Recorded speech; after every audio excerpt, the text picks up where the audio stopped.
Hello, ഞാൻ കാസർഗോഡ് ഡിസ്ട്രിക്റ്റിലായിട്ടും ഇതുവരെയായിട്ടും റാണിപുരം പോയിട്ടുണ്ടായിട്ടാ. അപ്പോൾ കുറേ ആയി ഞാൻ ഏട്ടനോട് പറയുന്നത് പോവാന്ന്. അങ്ങനെ ഇന്ന് ഞാനും ഏട്ടനും കൂടി പോവാണ്. കൂടെ ഏട്ടൻ്റെ ഫ്രണ്ടും ഉണ്ടായിട്ടും. അപ്പം നമ്മൾ കാറിലാണ് പോയിട്ടുണ്ടായത്.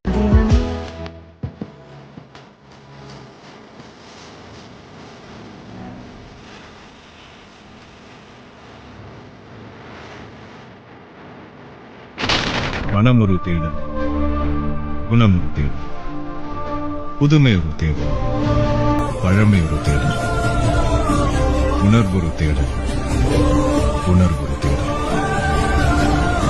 வினா ஒரு தேடல், விடை ஒரு தேடல், காதல் ஒரு தேடல், வாழ் ஒரு தேடல். தேடல்களின் கூட்டுத்தொகைதான் நீ நான். നമ്മൾ ഫാമിലി കളിഷാപ്പ് ഉണ്ട്, പക്ഷെ അവിടെ ഒന്നും കഴിക്കാൻ പറ്റില്ല, അവിടെ ഒന്നും ഉണ്ടായിട്ടുണ്ടായിട്ടാ. അങ്ങനെ നമ്മൾ വിചാരിച്ചു മന്തി കഴിക്കാൻ. അങ്ങനെ നേരെ റഹ്മാനിയിലേക്ക് വിട്ടു.